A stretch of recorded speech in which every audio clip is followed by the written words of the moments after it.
하나님 말씀 오셨습니다. 하나님 말씀 창세기 25장 27절부터 34절까지 말씀.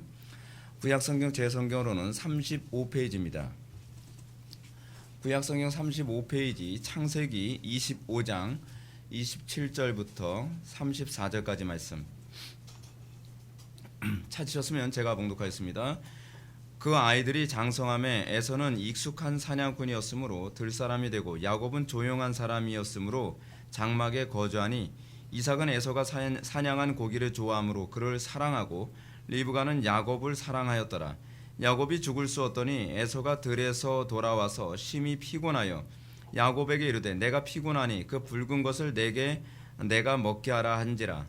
그러므로 에서의 별명은 에돔이더라. 야곱이 이르되 형의 장자 명분을 오늘 내게 팔라. 에서가 이르되 내가 죽게 되었으니 이 장자의 명분이 내게 무엇이 유익하리요. 야곱이 이르되 오늘 내게 맹세하라. 에서가 맹세하고 장자의 명분을 야곱에게 판지라.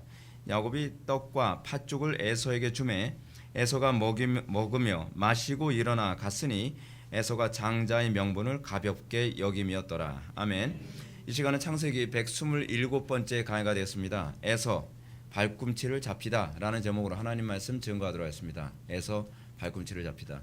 지난 시간에 무슨 제목으로 설교 들었는지 기억이 나십니까? 예, 발목 잡힐까 주의하라가 지난 제목이었거든요. 근데 올해 이번 시간에 드디어 잡혔습니다. 예, 그 얘기하자는 겁니다. 자, 여러분들 제가 이 얘기로 먼저 얘기를 좀 시작하고자 합니다. 인생을 성공적으로 살아가는 방법이 무엇입니까? 여러분, 우리는 한 번의 인생을 살아갑니다. 근데 저는 그렇게 생각합니다. 한 번의 인생을 살아가는 데 있어서 우리는 성공적인 인생을 살아가야 되지 않을까, 저는 그런 생각을 합니다. 그래서 제가 우리 자녀들에게도 계속 인생을 어떻게 살아가는 것이 옳은지 그걸 어렸을 때부터 자꾸 가르치려고 하는 이유가 무엇이냐면, 어렸을 때부터 인생을 어떻게 바라보고 어떻게 우리가 디자인하며 가야 될 것인가의 방향이 안 잡히면 나중에 중간에 와서 이걸 수정할 수가 없어요. 수정하기가 너무 어렵습니다. 그러니까 애시당초부터 시작할 때 인생의 방향이 비교적 퍼펙트하지 않더라도 비교적 어느 정도의 방향성은 건전하고 바르게 잡혀야만 나중에 큰 수정을 하지 않으면서도 인생을 살아갈 수가 있지요. 그래서 우리가 그러면 인생을 살아가는 가장 큰 그 그림에서 인생을 정말 바르게 잘 살아갈 수 있는 방법이 무엇일까라고 했을 때에 그것은 가장 중요한 것에 우선순위를 두며 살아가는 것입니다. 어떻게 보면 뻔한 얘기죠. 뻔한 얘기인데 문제는 뭐냐면 우리는 뻔한 것에서 진리를 잘 못 찾는다는 게 문제입니다. 뻔하다라고 우리는 얘기를 하는데 우리는 그 뻔한 것을 너무 쉽게 무시하면서 살아가지요. 우리가 인생 살아가면서 어떻습니까? 가장 중요한 걸 우선순위로 두지 않고 우리가 인생을 살아가는 대부분의 방식이 무엇이냐 하면 가장 내 마음에 내키는 거를 우리는 우선순위로 살아가면서 인생이 망가져 갑니다. 근데 성경은 우리들에게 인생을 살아가는 것은요, 내가 당장 다급한 것이 아니라 가장 옳은 것 그리고 가장 중요한 것을 우선순위로 살아가게 될 때에 장기적으로 봤을 때 그 인생이 성공적이고 영광스러운 인생을 살아가게 될 것이라는 것을 우리들에게 가르칩니다. 근데 문제가 무엇이냐면 우리가 우선순위를 둬야 될 것이 과연 무엇인가, 이 안목이 열리지 않으면 잘못된 것에 우선순위를 두면서 인생이 망가집니다. 여러분 사람 잘 만나야 됩니다. 잘 만나야 된다는 게 무슨 얘기냐면 괜히 인생 먼저 살았다고 조언을 들었는데 어떤 사람이 야 인생 짧거든? 오케이 여기까지 옳아요. 인생 짧으니까 젊었을 때 놀아야 돼. 이렇게 되면 좀 이상해지는 거예요. 젊었을 때 놀아. 나이 들면 못 놀아. 그걸 어떤 사람이 노래로 만들었죠. 노세 젊은 노세 늙어지면 못 노나니. 근데 이거를 설득당해가지고서 그래 젊었을 때 놀아야 돼. 늙어지면 못 놀아. 다리도 불편하고 피로도 많이 느끼고 체력도 달리면 못 놀잖아. 맞죠? 근데 여러분 인생 하나님 앞에 딱 섰는데 뭐 하다 왔냐? 놀다 왔는데요. 그럴 수 없잖아요 여러분. 놀다 왔어? 그럼 너 더 놀게 만들어줄까? 야, 아직 불구덩이에서 놀아라.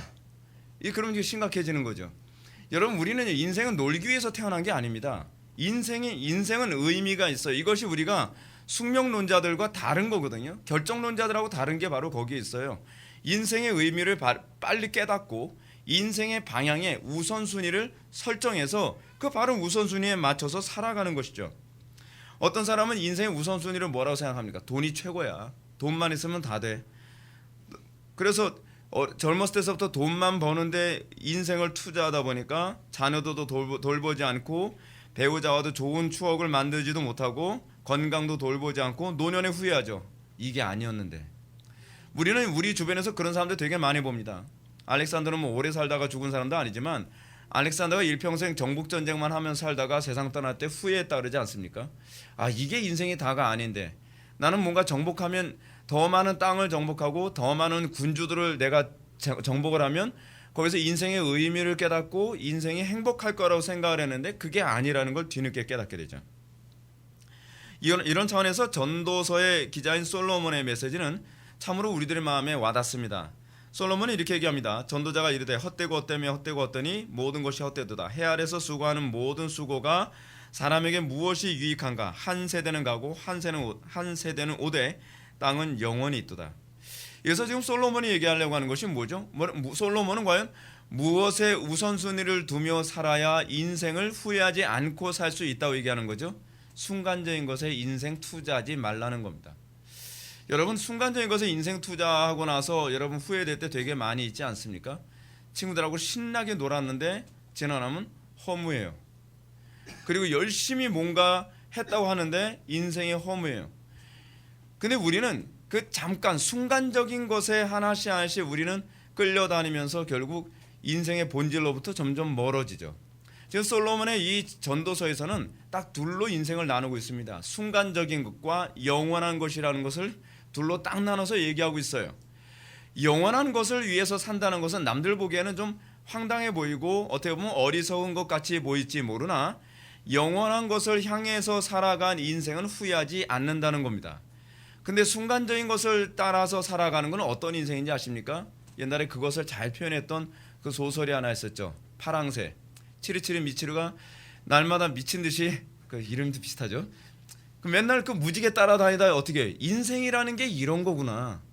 잡힐 듯 하는데 잡히지가 않는 거예요. 그 파랑새가 뭐죠? 행복이잖아요. 행복이라는 것은 순간적인 것으로 끊임없이 잡으려고 하는데 결국 파랑새는 잡히지 않죠. 물론 결론은 제가 얘기 안 할게요. 그 결론은 별로 성경적이지 않으니까.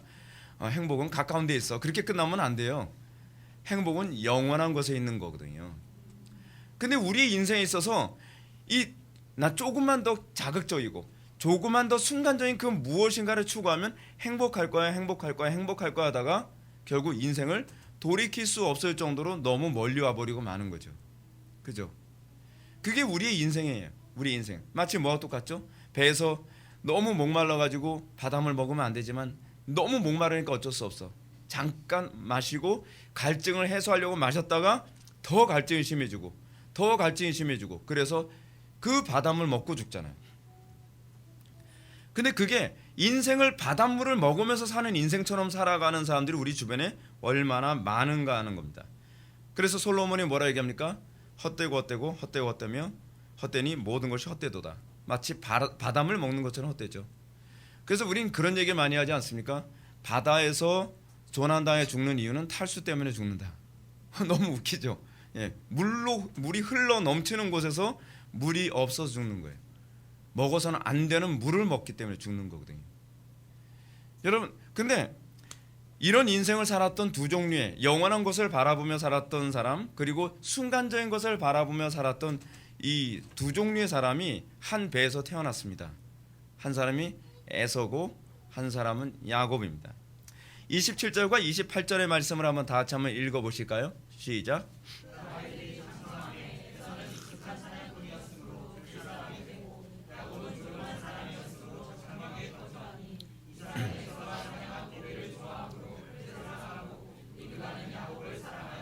아멘. 오늘 본문은 지난 시간에 이어서 이삭의 두 쌍둥이 아들에 대한 소개로부터 이 본문이 시작됩니다. 여러분 성경 읽을 때요 그냥 넘어갈 구절은 없습니다. 왜 모세가 이 두 사람을 소개하는 것으로 얘기를 시작할까? 지금 이 야곱과 에서에 관한 문제를 이해하려면 아주 중요한 것이 야곱과 에서에 대한 이 배경적 지식이 필요하기 때문에 모세가 의도적으로 두 사람의 성품과 기질에 관해서 언급하고 있는 거예요. 언급하는데 뭐라고 얘기하냐면 이 큰아들 장자로 태어난 큰아들은 어떠냐면 에서는 어떠냐면 들에서 사냥을 즐기는 사냥꾼으로 자랐습니다. 반면에 같은 한 배에서 태어났는데 야곱은 어떤 사람이라고 얘기하냐면 조용한 성품의 소유자라고 하는 거죠. 그래서 그는 조용히 장막에 거주하면서 가정을 돌보며 살았습니다. 여러분 사냥을 잘하는 에서는 누구의 사랑을 많이 받아요? 아버지의 사랑을 많이 받죠. 또 가정에서 가사를 돕고 조용한 성품을 가지고 있는 야곱은 당연히 어머니의 사랑을 받으며 살았겠죠. 이러한 에서와 야곱에 대한 소개를 살펴보면서 왜 모세는 이 두 사람에 대해서 이런 성품적인 부분을 묘사했을까라고 하는 걸 여러분 의문을 가지면서 본문을 봐야 돼요. 무슨 얘기냐면 이것이 전제라는 거예요. 이것을 제대로 못 보면 그 다음에 해석이 틀어지기 시작을 해요. 오늘 본문이 전형적인 케이스예요. 그러다 보니까 제가 이제 여러분한테 오해가 있지 않도록 제가 좀 먼저 사전 설명을 좀 해드려야 될 텐데 번역 자체도 틀어버렸어요. 그러니까 선입견을 가지고 번역을 하다 보니까 야곱에 대한 묘사를 좀 잘못한 부분이 오늘 본문에 나오게 됩니다. 자, 우리가 오늘 본문을 보면 일단은 에서에 대한 번역에 대해서는 큰 문제가 없는 것 같아요. 에서는 어떠냐면 야곱보다도 활동적이고 매력적인 존재로 나타납니다. 근데 야곱은 별로 매력적이지 못해요. 오늘 본문 보게 되면 야곱은 그냥 조용합니다.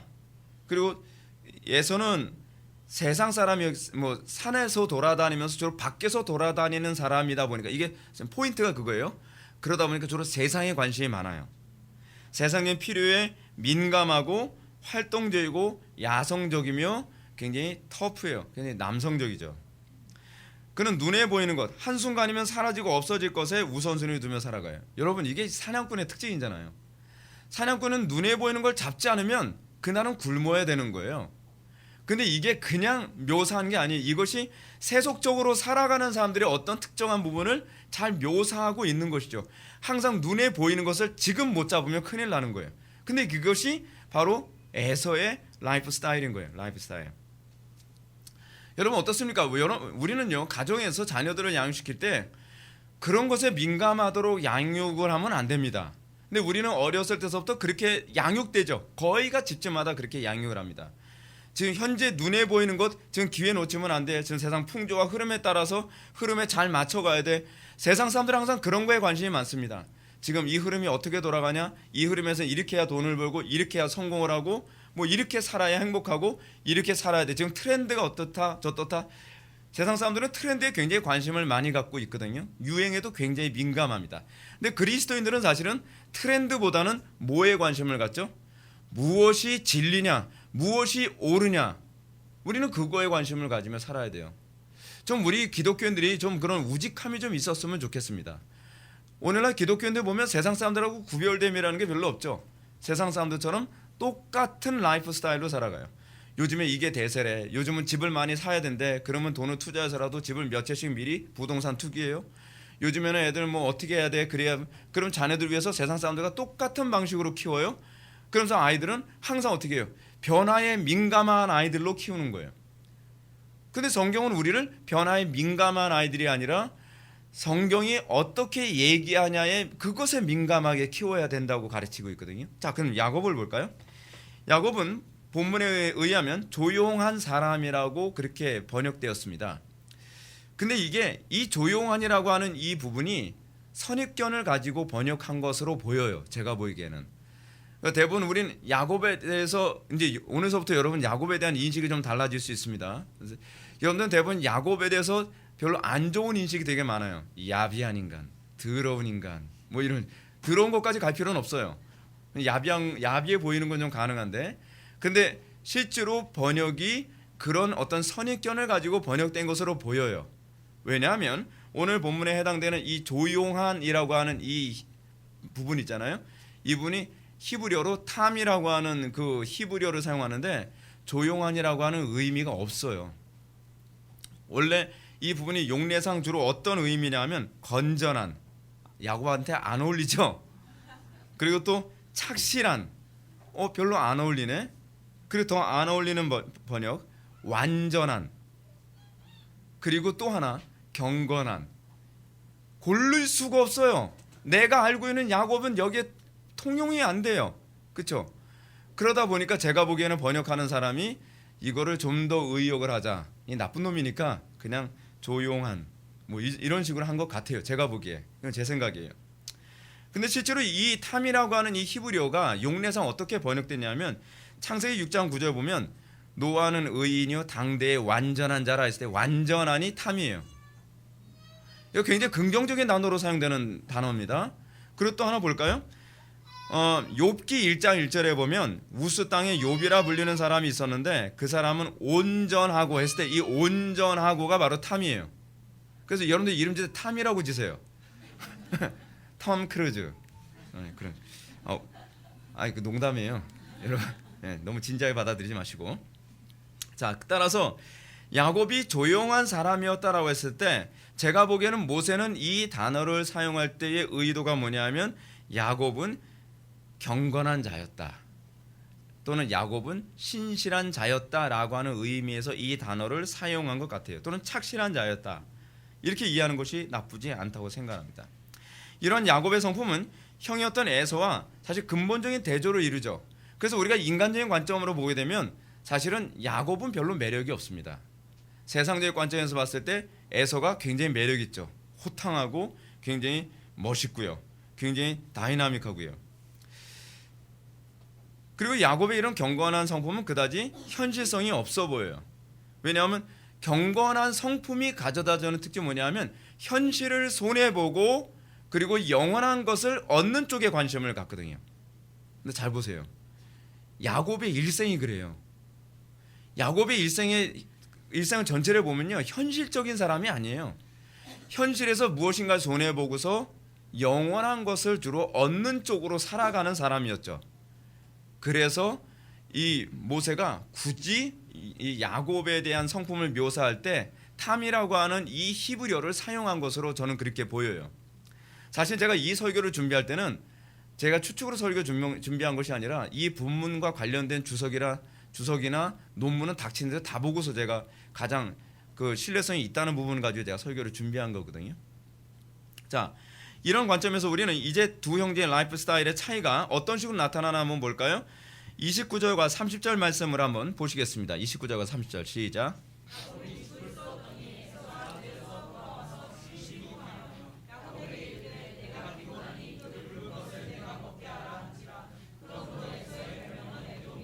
아멘. 여기서 굉장히 모세가 그 문학적 표현을 많이 사용합니다. 워드플레이 같은 것도 사용하고요. 창세기 기록자 모세는 이제 두 형제의 가장 두드러진 특징을 언급한 후에 이제 그 성품을 염두에 두고 이 사건을 바라보라고 우리들에게 제시하고 있어요. 이 사건을 통해서 세상이 주는 것을 삶의 최고의 우선순위로 두는 사람과 영원한 것, 다시 얘기하면 하나님의 언약을 더 중요시 여기는 이 한 사람이 어떻게 반응하고 행동하는가를 우리들에게 보여줍니다. 그래서 모세는 먹고 사는 현실적인 문제와 하나님에 의하여 약속된 기업을 이을 장자 명분에 대한 입장이 어떻게 다르게 나타나는지 보여줘요. 이 사건의 시작은 뭐로 시작하죠? 야곱이 죽 쓰는 것으로부터 시작합니다. 그래서 우리에게 나온 속담이 있죠. 죽 써서 남 준다. 이거하고 상관없는 건데 이 죽 써서 남 주는 사건이 여기서 이제 벌어지게 되죠. 야곱은 죽을 씁니다. 죽을 쓰는데 여기서 야곱이 왜 죽을 쓰고 있느냐? 이거는 사실은 아무도 몰라요. 그리고 이것은 우리의 관심사가 아니에요. 모세도 그것의 관심사가 아닙니다. 단지 우리가 추측할 수 있는 것은 야곱이 장막에 거주하고 있었기 때문에 아마 어머니가 이 죽을 쓰라고 요구했기 때문에 그것을 하고 있었을 가능성이 많아요. 어머니의 음식 만드는 걸 돕는 거죠. 근데 야곱이 이렇게 죽을 쓰고 있는 가운데 우연치 않게 에서가 돌아와서 허기에 지친 나머지 죽을 먹고 싶어 합니다. 근데 저는 사실 그런 생각이 들어요. 굳이 자기 장자의 명분까지 걸어가면서 이 죽을 먹을 필요성이 있었을까 하는 생각이에요. 그 형제인데, 한 가족인데 달라 그러면 주지 않았겠어요? 근데 제가 여기서 보기에는 이런 생각이 드는 거죠. 에서는요 그냥 농담처럼 여기는 거예요. 형 장자 명분 나한테 주면 내가 이거 줄게. 까짓 거 뭐 그래 뭐 그 무슨 의미가 있겠어. 그러면서 그냥 여러분 그래서 우리가 농담 삼아 하는 게요 그게 하나님 앞에서도 별로 이렇게 바람직하지가 않습니다. 이 부분은요, 실제로 에서는 진지하게 얘기한 거 아닙니다. 야곱은 진지했을 수 있어요. 근데 에서는 진지하게 대답한 게 아니에요. 그래서 경홀히 여겼더라라는 표현이 그래서 나오는 겁니다. 자, 그래서 그는 죽을 수가 있는 야곱을 보자마자 뭐라 얘기합니까? 흥미로운 게 이거요. 그 붉은 것을 내가 먹게 하라 라고 얘기합니다. 여러분, 실제로 에서가 그 붉은 것을 먹게 하라고 했을지 없을지는 우린 잘 몰라요. 근데 모세는 의도적으로 그 붉은 것이라는 어떤 문학적 표현을 사용하길 원하고 있어요. 그냥 팥죽 좀 달라고 했을 수도 있어요. 근데 모세는 사실은 이 부분이 아주 중요한 의미가 있다는 것을 우리들에게 전달해주기 위해서 이 부분을 부각시켜서 이런 표현을 사용하고 있죠. 모세는 굉장히 문학적 표현을 많이 사용합니다. 그 붉은 것을 내가 먹게 하라고 요구합니다. 그래서 에서가 어찌하여 에돔이라고 불려지게 되는지 그 이유를 이것과 연결해서 얘기해요. 에돔이란 히브리어로 원래 불다라는 뜻인데, 이는 이 에서라는 이름은요, 여기서 생긴 것이 아니라 에서의 신체적 특징 때문에 에서라는 이름이 붙여진 거죠. 태어났을 때 몸이 붉은 몸으로 태어났거든요. 그래서 몸이 붉으니까 이름을 에서라고 하자 해서 이름이 붙여졌는데, 모세는 이걸 그렇게 인용하고 있질 않아요. 뭐라고 얘기하고 있어요? 지금 붉은 것을 달라고 했으니 그의 이름은 에서라 라고 얘기하고 있어요. 굉장히 문학적인 표현을 많이 사용하죠. 그리고 실제로 이 붉은 것을 약간 다른 방식으로 적용을 해서 독자들에게 뭔가 설득하려고 하는 의도를 선명하게 보여주고 있습니다. 지금 여기서 그가 붉은 것, 즉 팥죽이죠. 사실은 그 붉은 것에 현혹돼서 자신의 장자 명분을 하찮게 여긴 것과 관련해서 그의 이름이 에서다라고 얘기를 하고 있어요. 근데 여기서 그의 이름을 언급하면서 에서의 아주 중요한 특징을 강조하죠. 에서는 붉은 것, 다시 말해서 육신의 욕구를 따라 사는 존재라는 의미로 그가 붉은 자라고 얘기하는 거예요. 붉은 자. 그리고 그 의미를 좀 더 가속시켜서 거기다 뭘 갖다 붙이냐면, 그렇게 붉은 것을 추구하는 사람의 자손을 뭐라고 붙여요? 에돔 족속이라고 붙이고 있는 거예요. 이거 대단히 큰 의미를 여기다 담고 있는 거죠. 뭐예요? 같은 하나의 혈통, 그러니까 같은 기독교인이라 한다 할지라도, 이건 우리가 이제 그렇게 해석할 수 있는 여지를 만들어 준 거예요. 같은 기독교인이라 하더라도 같은 공동체 안에 에돔 족속 같은 사람들이 있고 야곱의 족속, 즉 이스라엘이 존재한다고 얘기하는 거예요. 교회 안에는 두 부류의 사람이 존재하죠. 교회 안에는 에돔 족속과 이스라엘이 존재하는 거예요. 야곱의 후손을 이스라엘이라고 얘기하잖아요. 근데 이스라엘이라고 하는 이름은 뭐냐면 하나님과의 언약 안에서 얻은 이름이거든요. 그래서 너희 이름을 더 이상 야곱이라 하지 말고 이스라엘이라 하라. 그건 뭐예요? 하나님의 언약을 계승받은 야곱이라는 이름은 둘째 아들의 이름이라고 한다면, 이 이스라엘이라고 한다면, 이스라엘이라고 하는 이름은 하나님의 언약 안에서 새롭게 장자라는 명분으로 받은 이름이에요. 영적인 장자로서의 이스라엘과 육적으로는 장자이나 실제로는 에돔 족속 같은 존재들이 교회 안에 존재한다는 겁니다. 이 모세가 의도적으로 그런 뉘앙스로 우리들에게 전달해주고 있죠. 사랑하는 성도 여러분, 여러분은 이 부분을 통해서 느낀 바가 있지 않습니까? 오늘날 우리는 과연 어느 족속에 우리는 속하는가에 관해서 우리는 고민을 해야만 합니다. 우리는 영적으로 에돔 족속입니까? 아니면 영적으로 우리는 이스라엘입니까? 똑같은 한 배에서 태어난 사람들이에요. 오늘날 우리식으로 따지면 똑같은 한 성경 안에서 탄생한 한 성경을 믿는 그런 기독교인들이라고 하는데, 그 기독교인들 안에 두 종류의 사람들이 예나 지금이나 항상 존재한다라고 모세는 우리들에게 그런 것을 전달해 주는 거죠. 영적 에돔 족속과 영적 이스라엘의 차이가 무엇인가요? 영적 에돔 족속들의 특징이 무엇이냐면, 아무리 바른 교리와 바른 지식을 배운다 할지라도 정작 자신의 육신의 욕망을 자극하는 것을 만나게만 하면 자기의 그리스도인이라고 하는 정체성을 희생시키고, 그리고 망각하고 육신의 욕망을 먼저 잡는 데 우선순위를 두는 사람들이죠. 이들은 항상 배우지만 결코 진리에 이르지 못합니다. 아무리 많은 가르침을 받는다 해도 정작 육신적인 이해 득실의 문제가 나타나면 항상 그것이 육신적인 것에 우선순위를 두며 살아가는 존재라고 우리들에게 가르치고 있는 것입니다. 사실은 모세는 이스라엘이라고 하는 공동체 안에도 그 두 부류가 존재하고 있다는 것을 그 이스라엘 출애굽 1세대들과 2세대들에게 얘기해 주고 싶은 거예요. 사실은요. 이들에겐 무엇이 성경적인 가르침이고 무엇이 옳은가, 무엇이 영광되고 무엇이 영원한 것인가에 대해서는 관심을 갖지 않습니다. 제가 서론에서 여러분들한테 말씀드렸잖아요. 여러분들은 인생을 살아가면서 우리가 정말 가장 탁월한 인생을 살아가는 방법이 무엇입니까? 우선순위 잘 두는 거죠. 근데 그 우선순위를 어디에 두라고요? 영원한 것에 우선순위를 두라는 거예요. 야곱은 영원한 것에 우선순위를 두는 사람이었다고 한다면 에서는 순간적인 것에 우선순위를 두면서 점점 그의 인생이 피폐해져 가고 점점 그의 인생이 막장으로 가죠. 겉으로 봤을 때는 눈에 보이는 것, 육적인 것을 우선순위로 두는 사람들이 인생살이 괜찮게 사는 것 같습니다. 여러분, 인생은요 장기 레이스잖아요. 그러다 보니까 참 흥미로운 게 뭐냐면 초등학교 때 그렇게 사는 아이들이 더 앞서가는 것 같고 더 잘 사는 것 같고 더 행복한 것 같고 더 인생살이를 노련하게 잘하는 것처럼 보여요. 대학 갈 때까지도요. 근데 점점 시간이 지나면서 영원한 것을 선택하며 사는 사람들이 오히려 점점 앞서가고 오히려 점점 그 사람들의 인생이 더 탁월하고 올바른 선택이었다는 것을 인정하게 되죠. 우리는 항상 그렇게 큰 그림으로 넓게 보는 훈련이 필요합니다. 그것은 사실 야곱과 에서의 인생의 모습에 있어서도 그대로 나타나고 있는 부분이죠. 그래서 칼빈은 이런 말로 경고합니다. 이제 우리 각자를 살펴보자.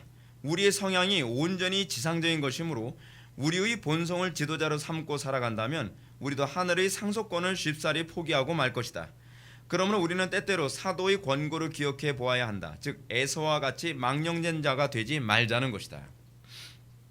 자, 그렇다면 우리는 이러한 에서의 태도를 보면서 에서가 과연 무엇 때문에 이 귀중한 장자의 명분을, 다시 말해서 아브라함이 하나님으로부터 받은 귀한 약속을 쉽게 버릴 수 있었는가? 전 이게 진지하지 못함에 있다고 전 1차적으로 말씀드리고 싶어요. 이 사건이 사실은 창세기에서 일관적으로 나오는 부분이에요. 특히 노아의 사건에서 많이 나오고 소돔과 고모라 성 사건에서도 많이 나오거든요. 소돔과 고모라 성 사건에서 어땠죠? 롯이 자기의 그 사위들한테 뭐라고 얘기합니까? 얘가 심판을 받을 테니까 빨리 나오자. 그러니까 어떻게 받아들였다고요? 농담처럼 받아들였다는 거죠. 근데 지금 여기서 나오는 에서의 모습이 그래요. 에서의 모습도 너무 가볍게 다루는 거예요. 아유, 내가 이거 농담 한마디 하면서 이거 뭐 그랬다고 뭐 내 장자의 명분이 없어지는 것도 아니고, 그래 내 장자의 명분 다 가져, 다 상관없어. 팥죽이나 먹으면 되는 거죠. 배부르면 되는 거지 뭐. 근데 이것이 우리의 인생에서 항상 심각한 문제라니까. 그래서 제가 자꾸 진지해져라고 우리 자녀들한테 계속 얘기하거든요. 이젠 진지해져라. 좀 장난스럽게 생각하지 말고 좀 모든 것을 좀 진지하게 생각하는 훈련을 하라라고 자꾸 얘기를 하는 이유가 바로 거기에 있거든요. 근데 문제가 뭐냐면 우리나라 사회 전반을 보십시오. 애나 어른이나 할 것 없이 모두가 진지하지가 않습니다. 우리나라 사회적 분위기는요 굉장히 까불고 경박스럽고 굉장히 가벼운 분위기예요. 진지함이 없어요. 근데 이것이 기독교 신앙하고는 굉장히 독소적인 요소예요. 기독교 신앙의 관점에서 봤을 때 어떻게 보면 기독교인들은 좀 너무 생각이 많은 사람처럼 보이죠. 근데 그렇게 진지하고 신중해서 손해볼 건 거의 없습니다. 오늘 본문에 나오는 에서의 특징이 바로 그렇습니다. 에서의 특징을 잘 보여주는 구절이 31절부터 33절에 나오는 말씀이죠. 한번 다 같이 한번 읽어보실까요? 시작.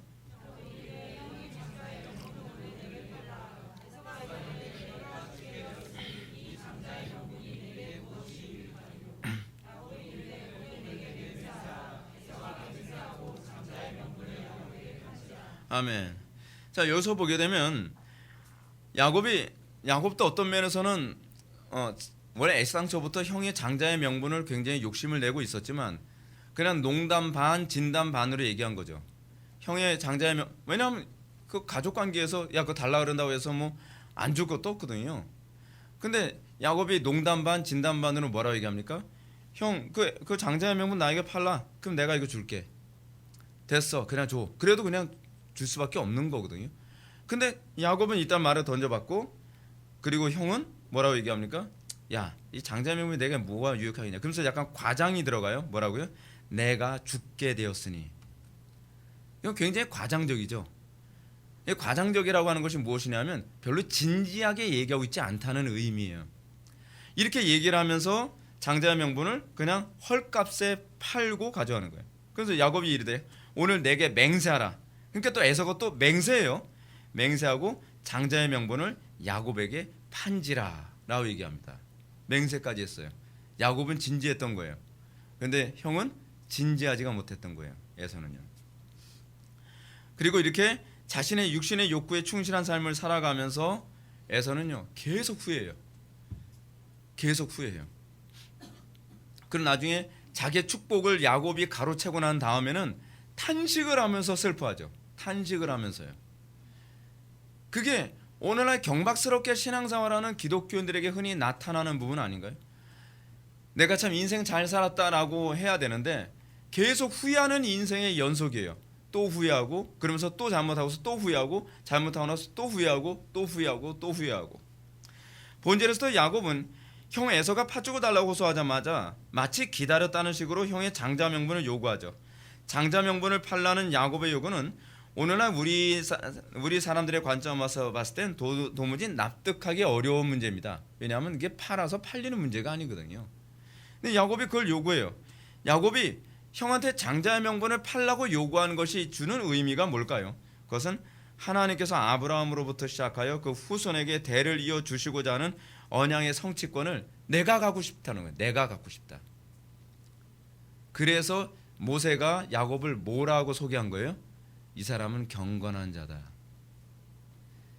영원한 것을 바라보고 영원한 것에 대한 열망 때문에 다른 것을 계속 손해보더라도 그리고 계속 그것이 자기 인생의 항상 초점인 거예요.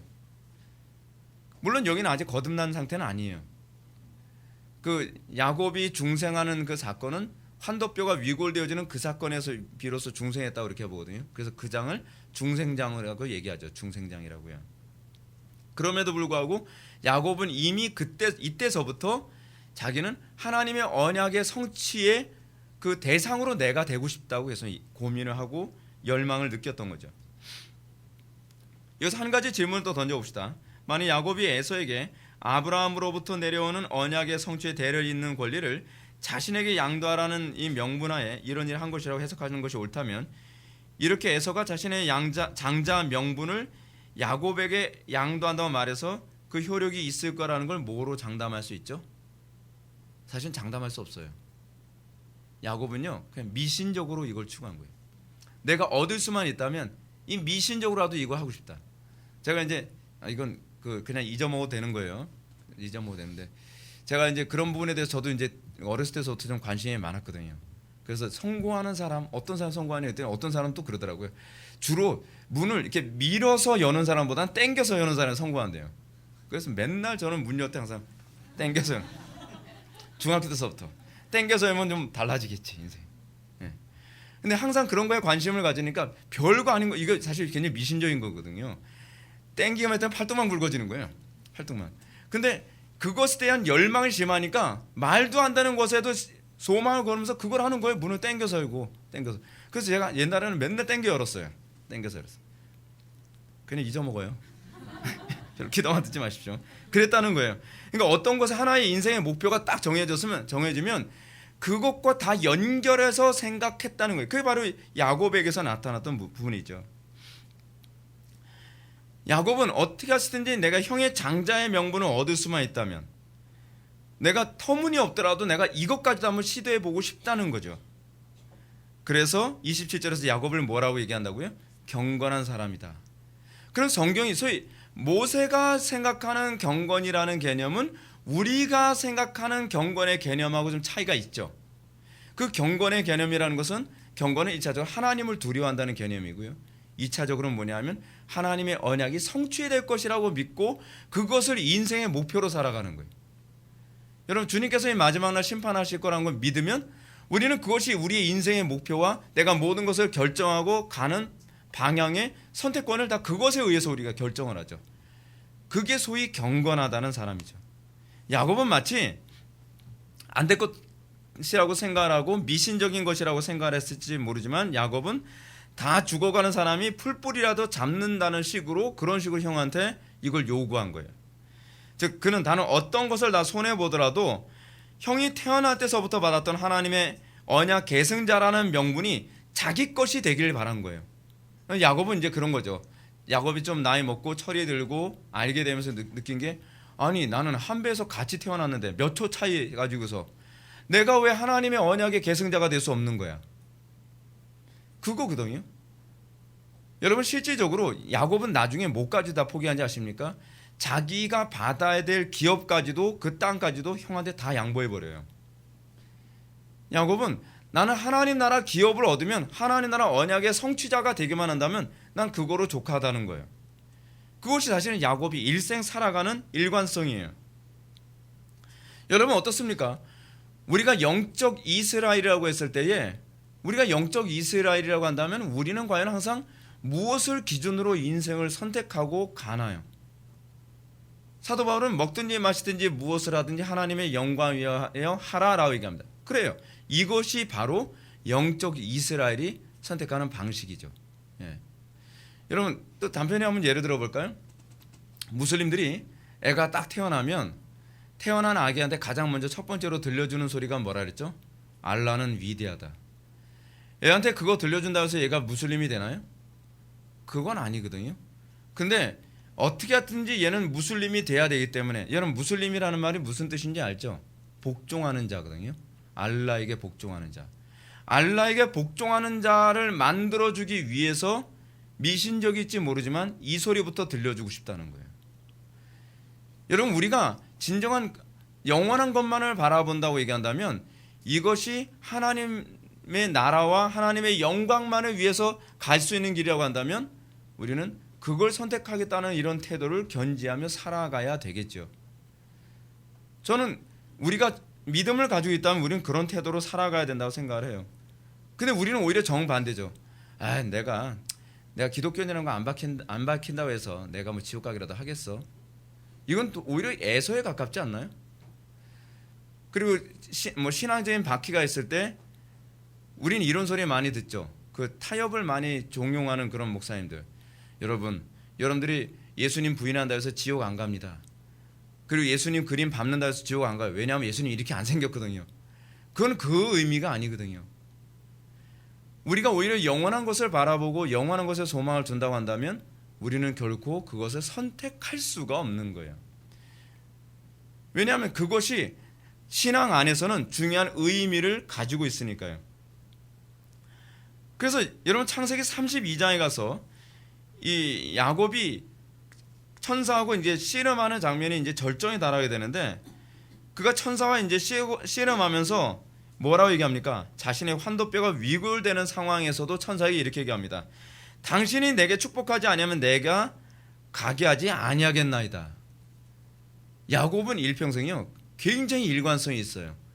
하나님의 언약의 성취의 존재로서 나는 삶을 살기 원합니다가 그게 일평생의 삶의 방식이었어요. 그러면서 이 시점에서 야곱이 회심하는 거죠. 거듭나게 되는 겁니다. 사랑하는 성도 여러분, 저는 여기서 여러분에게 다음 같은 질문을 던지고 싶습니다. 여러분은 과연 야곱과 같이 하나님의 나라를 기업을 얻는 일에 관심과 열망이 있습니까? 이 정도의 열정이 있나요? 여러분은 이 땅에서 어떤 손해를 보더라도 나를 통해서 하나님의 영광이 나타나고 하나님의 거룩한 나라가 확장되기 원하는 그런 열망이 있냔 말이에요. 내가 영원한 것 때문에 손해보는 삶을 사는 것을 당연하게 여기며 우린 살아가고 있습니까? 야곱의 일생에서 우리가 이제 계속적으로 바라봐야 될 것은 그거예요. 야곱은요 항상 영원한 것에 초점을 둬요. 물론 야곱이 거짓말했다, 사기쳤다, 여러분 이것까지 본받으라는 건 아니에요. 그러나 중요한 건 그거죠. 제가 이렇게 말씀드려 볼게요. 12해 동안 혈우병 앓았던 여인이 예수님이 옷자락을 집었더니 치료를 받았습니다. 옷자락을 잡았기 때문입니까? 아니면 옷자락을 잡을 만큼의 믿음과 그 간절함을 가졌기 때문입니까? 옷자락을 잡으면 낫는다는 건 미신이에요. 미신인데 그 미신이 됐어요. 근데 예수님이 뭐라 하냐면 내 옷자락을 만졌기 때문에 네가 나았느니라 라고 얘기하지 아니하시고 내 믿음이 너를 구원하였느니라. 우리가 야곱에게서 발견해야 되는 게 그거예요. 야곱의 행동을 우리가 본받을 건 없어요. 야비한 인간이죠. 속이고 거짓말하고. 근데 무엇이 믿음이냐면 그가 본질을 보는 믿음이 있었던 거예요. 본질 때문에 그렇게 했다는 거죠. 여러분, 이 부분은 우리가 굉장히 많이 생각해야 될 부분인데 좀 오해가 있을까 봐 좀 조심스럽긴 합니다. 기생 라합이 정탐꾼을 숨겨준 사건에서 기생 라합 거짓말했습니다. 그거 우리가 동의할 수 없는 부분이고 거짓말은 어떤 식으로든지 합리화될 수 없는 부분이죠. 근데 기생 라합의 행동에 관해서 신약 성경은 뭐라고 얘기하냐면 믿음의 행위라고 히브리서 기자가 얘기하고 있어요. 그 얘기는 무슨 얘기냐면 영원한 것을 위해서 위험을 감수하고 영원한 것을 위해서 손해도 감수하고 영원한 것을 위해서 내가 어떤 위협도 감수했다는 것이 그것이 믿음의 핵심이라는 거예요. 우리가 인생을 살아가면서 여러분들이 믿음이냐 아니냐를 뭐로 입증합니까? 손해 볼 때, 그리고 뭔가 어려움에 처했을 때, 무엇인가 내가 포기해야 되는 그런 상황에서 영원한 것 때문에 이것을 포기하고 영원한 것 때문에 때로는 미움을 받고 영원한 것 때문에 때로는 순간적인 것에 대한 달콤함을 포기하는 것들, 이런 것을 하나님께서는 믿음이다라고 얘기하는 거죠. 그렇지 않으면 우리가 세상과 구별될 게 뭐가 있습니까? 감각적이고 직관적이고 순간적으로 살아가는데 그걸 믿음이라고 얘기할 수 있나요? 교회 다니니까 믿음입니까? 기도 생활하니까 믿음입니까? 아니에요. 믿음은 그렇게 규정되지 않아요. 믿음이란 하나님의 말씀을 믿고 순종하는 게 믿음이거든요. 그것이 믿음이에요. 그럼 저는 이제 이런 질문을 하게 되죠. 여러분은 과연 야곱과 같이 하나님의 나라를 위해서 여러분 환도뼈가 위골될지라도 여러분들은 하나님의 뜻이 아닌 하나님의 뜻을 우리는 추구하는 삶을 살아가는가? 그래서 우리가 이런 삶을 살아가는 것에 관해서 히브리서 12장 2절은 이렇게 얘기합니다. 믿음의 주요 또 온전하게 하시는 이인 예수를 바라보자. 그는 그 앞에 있는 기쁨을 위하여 십자가를 참으사 부끄러움을 개의치 아니하시더니 하나님 보좌 우편에 앉으셨느니라. 성도는 장차 하나님 나라가 도래할 것을 믿고 그것을 위해서 살아갑니다. 제가 요즘에 이 나라를 위해서 또는 한국 교회를 위해서 제가 뭐 개인 유튜브 동영상도 만들고 뭐 책도 쓰고 뭐하고 열심히 하잖아요. 어떻게 보면 나라 기울어질 때 다 기울어졌는데 목사님 그렇게 하는 게 무슨 의미가 있겠습니까? 저는 그렇게 생각 안 해요. 저는 하나님께서 이 나라 회복시킬 거라 좀 믿어요. 저는 하나님께서 이 나라를 지금은 어렵지만 하나님께서 이 나라를 미국 못지않는 영광스러운 나라로 하나님께서 만들어 주실 것이라고 믿어요. 믿기 때문에 손해를 감수하고 믿기 때문에 어려운 쪽을 선택하며 목회를 하는 거예요. 제가 이렇게 목회를 하는 이유가 있어요. 당장 우리 교회가 크냐 크지 않느냐가 중요한 것이 아니라 이렇게 목회를 하는 하나의 교회가 모델로 만들어지는 것이 나중에 나라를 새롭게 개혁할 수 있을 것이라고 믿기 때문에 그래요. 그 믿음, 그것 때문에 현재의 어려움, 현재의 손해, 현재의 감정 상하는 것을 포기해 가면서 계속 그 길을 걸어가게 만들어요. 저에게 그 에너지가 사실 거기서 나와요. 저는 여러분들의 인생에서 그런 에너지가 좀 많이 나왔으면 좋겠어요. 제가 여러분들 앞에서 힘들다고 투정도 많이 부리지만 근데 그것도 어떤 면에서 하나의 계산이 있어서 그래요. 이게 제가 쉬워서 가는 길이 아니라는 걸 여러분들도 알았으면 좋겠다는 거예요. 여러분들 그렇잖아요. 솔직히 김 목사의 고난이 여러분들에게 기쁨이잖아요. 에이, 그렇잖아요. 왜냐하면 여러분들의 위로가 되기 때문에 그래요. 바울이 그러잖아요. 사도 바울이 뭐라 얘기합니까? 우리가 고난당한 것이 너에게 유익이라. 우리의 고난을 통해 너희가 위로를 받느니라. 사실은 전 인정하고 싶지는 않은데 목사의 고난은 여러분들에게 위로가 됩니다. 만약에 목사가 호의호식하고 편안하게 살고 귀족처럼 살아가면서 교인들만 고생을 하면요, 목사님이야 저러니까 살지, 우리는 아니잖아, 위로가 안 돼요. 그래서 하나님께서는 목회자에게 고난을 주시고 성도들에게 그 목회자의 고난을 보면서 목사님도 저렇게 살아가니까 우리에게 위로가 된다. 여러분들이 사실은 먼저 보이는 건 예수님이 먼저 보이는 것이 아니라 목사가 먼저 보이거든요. 그러니까 하나님께서는 목회자에게 그걸 요구하시는 것 같아요. 너부터 예수님처럼 고난의 길을 걷고 성도들이 널 보면서 위로를 받으라고 하는 것 같아요. 그게 사도 바울의 가르침이기도 하고요. 여러분, 그것이 히브리서 12장 2장이 우리들에게 얘기하는 바이기도 합니다. 근데 형 에서는 어떻죠? 야곱의 태도와는 정반대의 태도를 견지하죠.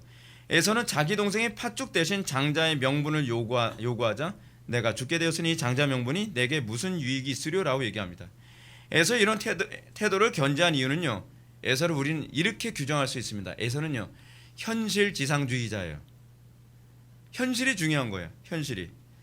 세상적으로 보면은 여러분 인간관계에 신앙 고집하지 않죠. 여러분 매력 있지 않나요? 굳이 신앙 문제 가지고 사람들하고 갈등 안 해요. 술 한잔 하나 마시는데 쿨하게 까짓거 뭐 취하지만 않으면 되는데 괜찮아. 나 예수 믿는 사람인데 난 취하지 않을 정도만 마셔. 난 너희들하고 친구잖아. 의리. 그래서 딱 마신단 말이에요. 쿨하죠. 그럼 이야 너 쿨한데 멋있는데. 성공 때문에 고리타분한 태도로 신앙생활을 저기 하지 않습니다. 하루 정도 신앙생활 개떡같이 할 수 있지 뭐. 적당히 융통성을 가지고 사람들에게 맞춰줍니다. 그리고 다른 종교도 적당히 인정해줍니다. 여러분 오늘날 어떤 목사님이 좀 쿨한 목사님이죠? 다른 종교도 좀 인정해주고 동성애 같은 것도 포용해주고 죄악 같은 거 좀 포용해주면서 우리는 그 사람들을 사랑해야 합니다. 우리는 그 사람들을 포용해야 됩니다. 우리는 그런 사람들이 쿨한 사람이라고 생각을 하죠. 근데 그런 사람이 전형적인 에서입니다. 에서예요. 그렇기 때문에 발목이 잡힌 거예요. 에서가. 우리가 여기서 굉장히 많은 부분에 대한 고민을 해야만 합니다. 우리는 사람들에게 멋있게 보이려고 하지 마십시오. 사람들이 자꾸 쿨하게 보이려고 애쓰지 말란 말이에요. 내가 세상 사람들한테 좀 고리타분하게 보일 수도 있고 어떤 친구가 저보고 이제 그런 얘기를 해요. 제가 이제 약간 보수적인 얘기를 많이 하니까 다른 친구가 인상 막 쓰고 있어요. 그러니까 한 친구가 저를 이제 좀 보호해 준다는 식으로 얘기를 한 거예요. 아이 민호 그렇게 보수적이지 않아. 그랬을 때 전 얘기했죠. 나 보수적이야. 나 엄청 보수적이거든. 목사는 보수적이면 안 되나? 그랬더니 당황하는 거예요. 아니 내 편 들어주려고 했는데.